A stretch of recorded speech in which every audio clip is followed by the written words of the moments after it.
What's happening, sports fans? Christian Pedersen back with Haseen Williams from San Diego County Hoops Report for the first time in, oh man, this has been like too long. It's still not in person, but hey, soon enough, maybe soon. Championship game. It's because it's all happening. The girls basketball playoffs are here. The girls basketball scene is absolutely your world. You guys do a lot of great work. Been really good following all of your interviews and content. But so let's talk a little bit of playoffs. Sound good? Sounds good. Let's do it. All right. I will ask you one team as our intern introduces herself in the background. I will ask you one team per bracket. Give me a potential upset that could win it out. So I'll read off the teams and I'll serve up everything for you. But I want you just to, if you had to put it all in behind one lower seeded team as we go along with this. Let's start in Division 5. Congratulations to all the teams that we don't get to talk about in the first round. Victory Christian Academy, High Tech North County, Crawford, and High Tech San Diego all taking first round buys and moving on automatically to the quarterfinals. Southwest San Diego versus Central, the 8-9 game. Winner of that one will get Victory Christian Academy. Haseen, this one maybe feels like our first chance for an upset here. Number 5, Kearney. Number 12, Rock Academy. Winner takes on High Tech High North County. Upset or no? I would say no. I know the Rock has surprised some teams, but I think I'm going to go with Kearney just based off of what I've seen in terms of some of their scores and knowing a little bit about their program. Other side of the bracket, we've got number 6, Bayfront Charter hosts number 11, Del Lago Academy. Winner to take on Crawford. Yeah, so that one, I do think that the lower seeded number 11, Del Lago, does definitely have a chance. Unfortunately, I think Crawford will be too big of a beast to slay in the next round after that. So if they are able to pull off the upset. Give me a first round upset, that is what I asked for. So you're playing with it. Our last game in the Division 5 bracket is number 7, O'Farrell Charter, hosting number 10, the Cambridge School. And again, I'm going to have to go chalk on that one. O'Farrell's been around a while. They played some, teams up a notch above their level. So I think they'll probably be ready for that first round matchup. I do like at the Division 5 level how things kind of slim back down in terms of the number of teams in the field. Give some of these smaller schools a chance to experience, that first round bye magic. The bottom round, the Division 5 playoffs always, personally in my book, have a very feel good vibe to them. That always makes for a fun story, no matter who comes out as a champion. It's always good to know that you're watching other teams play, getting ready for you. So I know, having that bye does give a lot of teams confidence. Moving on to the Division 4 bracket. These have no buys in the first round. The number 16, they will Sweetwater Red Devils. They will take on the Maranatha Christian Eagles. I'm assuming Maranatha Christian is the team to beat in all of this. Maybe Monte Vista. This seems like a pretty packed top 4 in this D4 bracket. Anybody and you have that 4 that you're looking at? Well, yeah, you have the defending D5 champions Hoover. They had a lot of injuries this year, but they're sitting at the 4 seed. But again, they're championship tested. Coach Kerry Miller brought back a lot of his talent from the year before, so they could make some noise. But like you said, Monte Vista has been really solid. And if you look at the schedule that Maranatha played, based again being a D4. They have some quality wins over some, D2s, D1s, I think. I know they played some D1s, so I think they're really, really going to be ready for the level of competition they're going to see in the playoffs. I will filibuster for a second while I pull up the Maranatha Christian basketball. And they have an absolute stud freshman, Emily Stout, who really advanced post player. Is going to be a difference maker. It's going to be a real tough challenge for anybody to guard her down the block. Well, and I will say this. Oh, no, dang it. Max Prep's got me. Where is that coming from? Oh, no. It's probably the ad. But I couldn't. I have too many tabs open that I couldn't figure. So what I did find on the score on the schedule for Maranatha Christian is also a 15-point win over Monte Vista. So, the difference there seems established that it's a 1 seed, and then it's everybody else coming for their cheddar in the playoffs. Moving on to Division 3. Anything else we need to talk about in D4 there? Or are we good? I think, like I said, just with, like you mentioned, Monte Vista, I would definitely keep my eye out for Hoover, but I do think ultimately it's probably Maranatha's bracket to win. On to the Division III girls basketball playoffs. Fallbrook is getting a bye, and St. Joseph Academy are getting byes, the number 1 and 2 seeds. For the rest of this bracket, we have a pretty interesting mix of north, south, east, and west. A little bit, I mean, honestly, a little bit of every part of San Diego County represented in this bracket. Haseen, anything jump out to you here in the Division III girls basketball playoffs? Yeah, so we played the 1, which is Fallbrook. We played the 3, which is Liberty Charter, and we played the 7, West Hills. And they're solid teams, all of them. We lost to Liberty Charter. They beat us, as did Fallbrook. But Liberty Charter is a team that I don't think a lot of people coming into the season was aware of. Coach Schroeder does an outstanding job. I mean, they're playing out of a church, but they play hard. So, with them and Fallbrook, I'd probably lean there. Unfortunately, I know St. Joseph's Academy is good. We had lined up to play them this year before COVID. I know they're a very strong team. Saw a lot of them in the summer doing a lot of off-season stuff together, which to me always builds cohesion, especially this year when, there was no real off-season or getting ready for the season. So I hate to go chalk on you, but I think that the winner will be definitely one of those top 3 seeds, Fallbrook, Liberty Charter, or St. Joseph's. Fair enough. And when I say that this is representative, it's from Calexico to Ramona, and then San Diego, right smack dab in the middle of that. West Hills out in the East County. There's a little bit of everything represented here. Santana, I guess, is the furthest east, or maybe Fallbrook is. I will leave that to the people that argue over whether or not Poway is North County or East County. I do just bring all of this up though, and to me, this reflects maybe a pretty interesting quality year of the actual just play across the board. Is that it's not one region is playing down in one lower bracket, one region is playing up in one upper bracket. It seems like the division system is working to give us a pretty balanced and dynamic experience this year in the playoffs. On to the Division II playoffs. Academy of Our Lady of Peace, they are the 1 seed. We've got Grossmont as the 2 seed, Eastlake as the 3 seed, San Diego Academy as the 4 seed. This looks like there's still pretty stacked teams, including teams recently that have won championships or been in championship games. So what are we looking at here in Division II? Division 2 is where my Mira Mesa Marauders lie. So I'm not going to give you an honor, but I can tell you this division is about as wide as open as any division. We actually saw OLP a little too up close this past Friday, put a good whooping on us.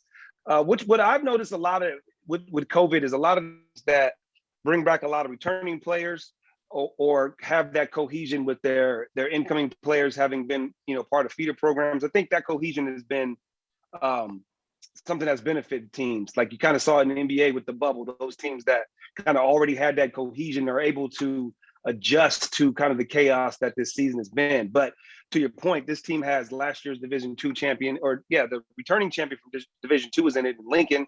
They have an amazing scorer, Lala. She one of the better, probably pure scorers we have in the league.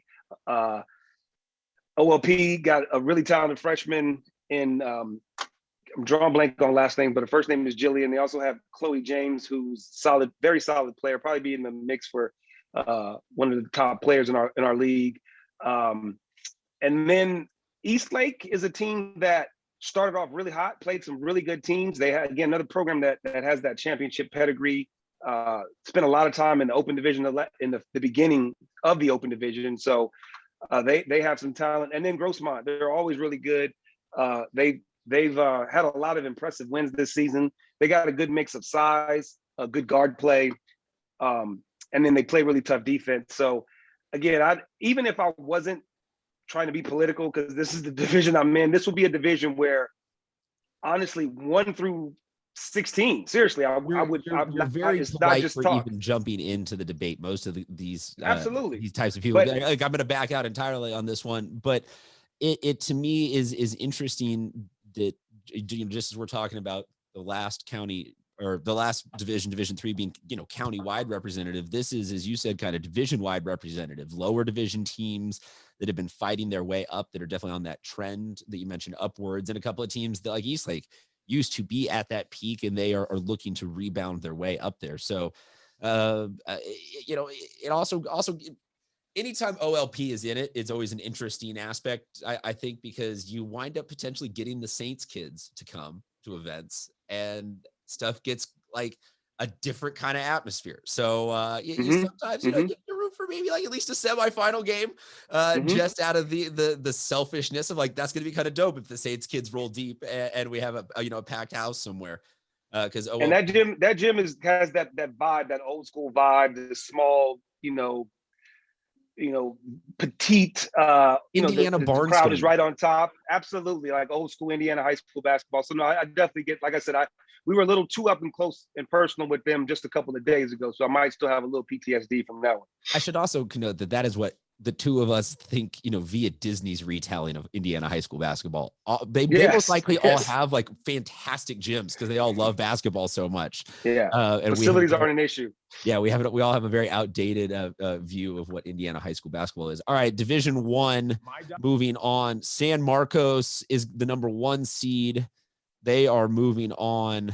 The rest of the bracket, we've got, I'm not going to do list radio because you guys can go on to our Instagram, or you can go onto the San Diego CIF section website, or you can go to Scorebook Live and find these brackets.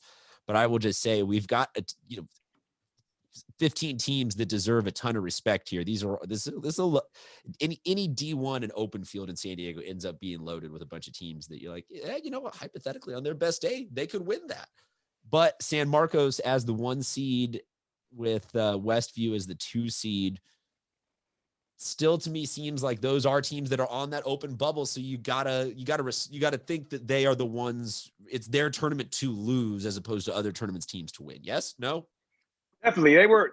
The last spot in the Open that ended up going to Modern Day, it was 1 through 7 was pretty much set. But that last spot, San Marcos was in the mix. Westview was in the mix. Westview was top 8 for the majority of the season, so that kind of tells you, the caliber they are. They were an Open team last year, lost a lot, and still, right there in the mix to be for the Open. Coach Bob McCaffrey does an outstanding job over there. But like you said, I love Rancho Bernardo, the 3 seed. El Camino's a team that I don't think enough people in the county are talking about. They've been really up and coming for the last couple of years, then leap some divisions. They have a ton of talent. They're sitting at number 4. I think that's a team, again, that not enough people are talking about, could definitely make some noise. And then you have Christian kind of under the radar there at number 5. Probably my granddaughter here's team of choice. But they're a team that's been perpetually in the Open the last couple of years. And for them to be kind of flying under the radar at the 5 seed, I'd be a little bit worried about teams, especially with San Marcos at the 1 seed. It's kind of a tough draw with 2 teams that I'm really talking highly of, El Camino and Christian, being on their side of the bracket. So it's going to be a dog fight. I will say for D1. El Camino doesn't get enough credit just in general for becoming a really good basketball school. The guys and girls side have been in the conversation on and off the past 5 years for both championships, semifinal runs. And yeah, you're right. They are definitely one of the upward trending ones. On to Open Division, like you mentioned, the tippy top of this iceberg is quite talented on a national scale. So, the 3, 4, 5 kind of fell in line. This feels like it's one side is red, one side's blue. We know exactly what we're going for here, and we want Cathedral and Country Day to meet back up. And that's not, you have no problem watching that game every single year, sprinkle in a one Mount Miguel and one Mission Hills run here and there, but you're fine with Country Day and Cathedral meeting back up every single year because it's great basketball. But tell us a little bit about what you see. I'm going to read off all of the games just because these are the best of the best. We'll give them a little bit of additional coverage. Once again, though, you can find all of this at SD Prep Insider on Instagram, or Scorebook Live CA, or the CIF San Diego section site. Number 1 verse 8 is Cathedral Catholic and Modern Day Catholic. 5 and 4 is Carlsbad and Mission Hills. The 3 and the 6 is Bonita Vista versus Bishops, and then Country Day Mount Miguel is the 2-7 game. Haseen, your thoughts? So the beauty of this division is that a lot of the teams have faced each other. So I don't know if that's good or bad, because there have been splits. There have been, one team that dominated another team. They might have the cross matchups or the common opponents don't seem to line up. So you can either draw a lot from how these teams have competed against each other over the course of this year, or you can absolutely draw nothing from it just because, some of the scores. I also think you got to look at something like Mission Hills and Cathedral, where Cathedral played them early and blew them out of the building, and then they played again later in the season, and it was a lot closer. Country Day and Country Day and Bonita Vista played a really early game. Bonita Vista got the best of them. Like I said, so just I think honestly, and another cliche, and I hate to do, I think this is going to come down to matchups, how the different games pan out. I think some teams may match up against other teams better, even though they may be a higher or lower seed. I think the matchups, probably more than any other year, are going to be a big factor in how the open division plays out. We will have the times and dates for all of these games, but we have a couple of days until the open division ones get going. So please go enjoy some of the other division games. Definitely. Go support your Mesa. Like, what are we looking at? Is it still just 2 fans per is it like, you haven't had a single real satisfactory crowd this year, have you? We have not. And it's funny because as soon as the brackets came out, to answer your question, that we had to start, calling potential teams to find out what their protocols are. And I think it's still pretty much, like you said, district based. A lot of districts do the whole two players or 2 guests per player per household type of deal. So unfortunately, it'll be that good playoff vibe that we really like to see. But like I've been saying all year, if you'd have told me, 6 months ago that we'd be playing basketball, I would take it as is. I just bring it up to remind people, as we're closing out these seasons on such a high note, is that this has been a grind for all of these coaches and kids. Like, this has not been, yes, this has been sports are back, and specific sport that X, Y, or Z player and coach loves is back. But at the same time, it's having to jump through a ton of hoops to get anybody else to enjoy it with you drains and probably wears you guys out. So congratulations on making to the playoffs, but at the same time, congratulations on almost being able to hit the reset button and get back to a potentially normal year. And technically, basketball offseason is going to seem like it's going to fly by because this postseason is so dang late. Like, yes. I'm sure you guys will get all swept up in AAU for a few weeks, and then we'll be back at it, man. Haseen, you want to tell all the people where they can find you and everything you guys are doing over there at the Hoops County Hoops Report? Yeah, so I'm glad you gave me that the quick plug. We have definitely not been as active as we have been in the past. Obviously with the situations being what it is, not being able to be in gyms. We the best place to find us is on our Instagram site, San Diego Hoops Report, at San Diego Hoops Report, San Diego _Hoops Report, and then same on Twitter at San Diego Hoops Report. Are you there? Okay, yeah. Gotcha. So Twitter and Instagram, you can find us. I'm at Haas22 on Instagram too. Like I said, we'll definitely be ramping up our coverage for the playoffs. So stay tuned. We're probably gonna do a playoff preview really soon, and hopefully we'll be able to get out to games, take some pictures, do some interviews, and really get back into the flow like we have been the last couple of years. If nothing else, it'll be nice to just do it at a championship event. Like, I got the soccer ones in last weekend. I was like, this just feels nice, even though I felt like soccer season rushed by me at the speed of sound. I was like, this is just good to be back in the rhythm of doing this kind of stuff and having post-game interviews. Sense of normalcy, like you said. Yes. So hopefully we will see you there. Congratulations again on making it through this season, folks. Go check out everything they are doing at San Diego County Hoops Report, and we'll see you in the next round potentially.